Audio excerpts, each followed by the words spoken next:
to listen to our keynote speaker. To deliver the keynote on SDG4, we have with us Dr. Ruby Bakshi Kurdi. Dr. Ruby is an award-winning innovative educationist, TEDx speaker, emotional intelligence expert, and acclaimed international keynote speaker. She's popularly known as a Kahoot professor by her students. Her teaching style focuses on gamification and perceptual learning. Ruby firmly believes education and communication are strong pillars in developing a progressive nation. As an educationist, she is always looking for creative ways to connect with the students in actual as well as virtual learning environment. She has avidly spoken on SDG4, Quality Education for All, at various United Nations-led initiatives. Her contribution towards education and society has been recognized by Book of Records UK. She is serving as Honorary Vice President of Global Goodwill Ambassadors, Chairperson All Ladies League, Women Economic Forum, Ambassador Female Wave of Change. Thank you so much, Dr. Ruby, for joining us today. Over to you for your session.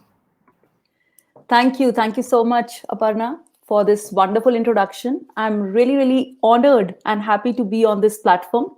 GCPIT has been really, really very close, especially during pandemic, that we all came together and are still thriving together. So I'm really grateful for the initiative, the beautiful initiative that has been taken by you as well as Mr. Santosh. It's been a great journey and I'm enjoying my journey with all of you. Speaking of SDG, yes, I thoroughly believe, and if you see my mission of life, I say is education. Education, a continuous mission of my life, because if you educate the masses, automatically we are all moving towards a progressive nation. And it's important, especially when you are giving the basics, when you are trying to understand and make people understand the basics of knowing not just education via academics, but also life education, automatically we are able to achieve, we are able to move together and learn together. And yes, it is said very clearly, especially education, it really is something that creates a lasting impression on the minds of the people.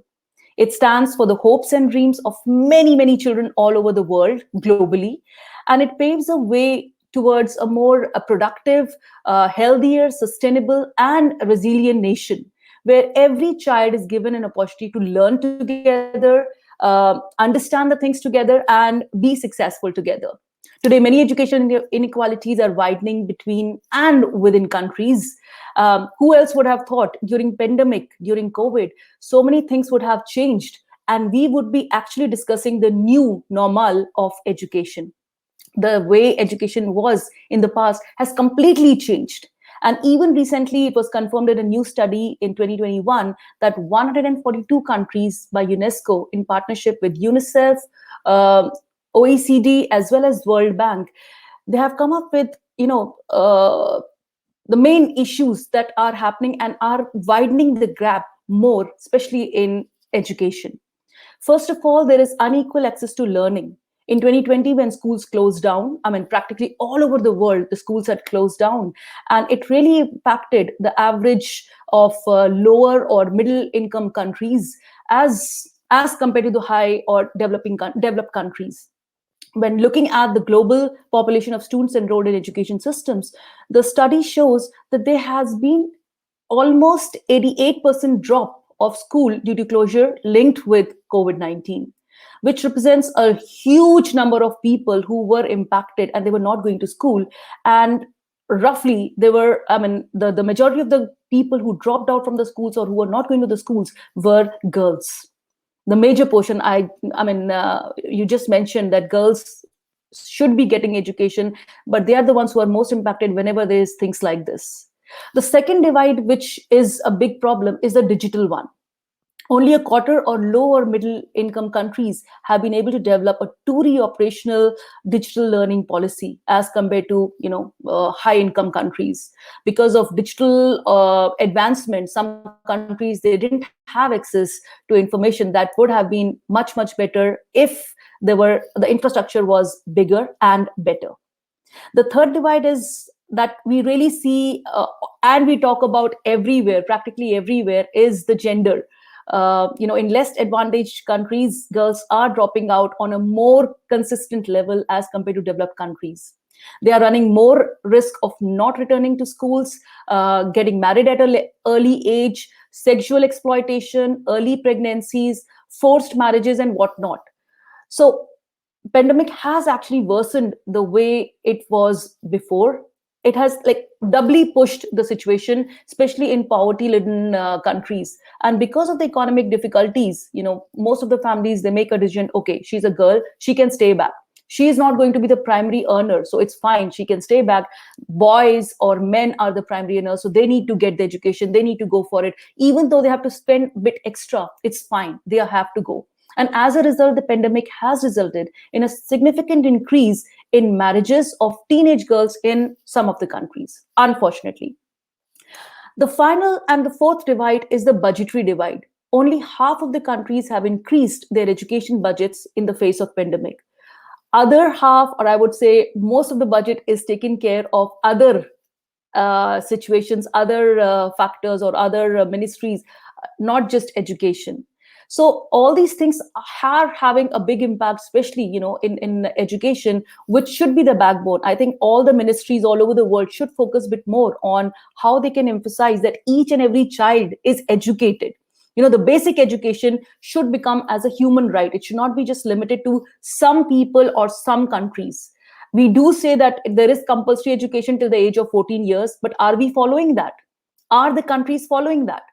So the need of the hour is that basic education should be like a human right, which has to be given to every person, doesn't matter which category, which level, which class, which company, which country he belongs to. We all need to work together to ensure that no child is left behind. It's important. Doesn't matter whether he's handicapped, whether he has some issues, but some basic education has to be given, because only when the children are educated, they can move towards earning for themselves, being responsible for their actions in the future. It's not too late to reach the global goal of education, but without reliable, up-to-date, and comparable data on education, and without changing the approaches to supply and quality of education, we may not succeed. So the need of the hour is to act together. No matter which country you are, whether it's a developing country or a developed country, we all need to come together, hold hands, and move towards ensuring that education becomes a human right. Every kid has to be educated, first in the basic education, and later on towards the occupational education, because not all kids like to go for university education. They may or may not have the brains to go for higher education. That doesn't stop them. They should be given the education which is necessary, like occupational education, for them, for their future, so that they can feed themselves, they can feed their families.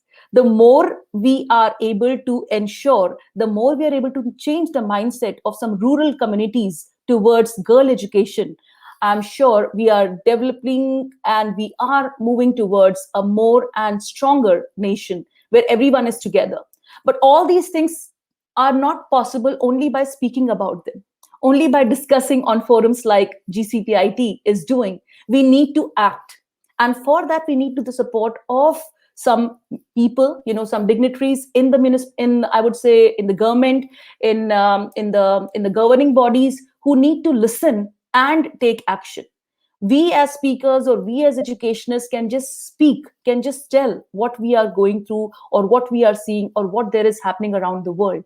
But the real call for action can only happen when we are able to change the mindset of the people, when we are able to move together and bring about a positive change by enhancing the way people think about education as a whole. So more and more people need to come together, make this as a success, make this as not just as something which we are discussing here and then, going away.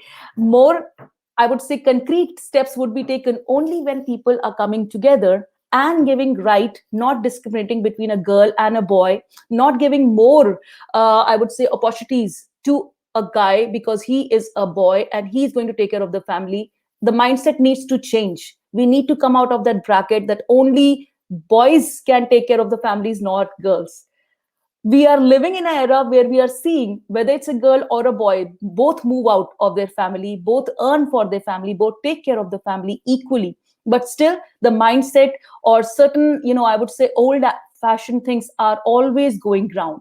So all these things will only change when all the people all over the world come together and make education as a human right, as a basic right for every individual, and make it happen.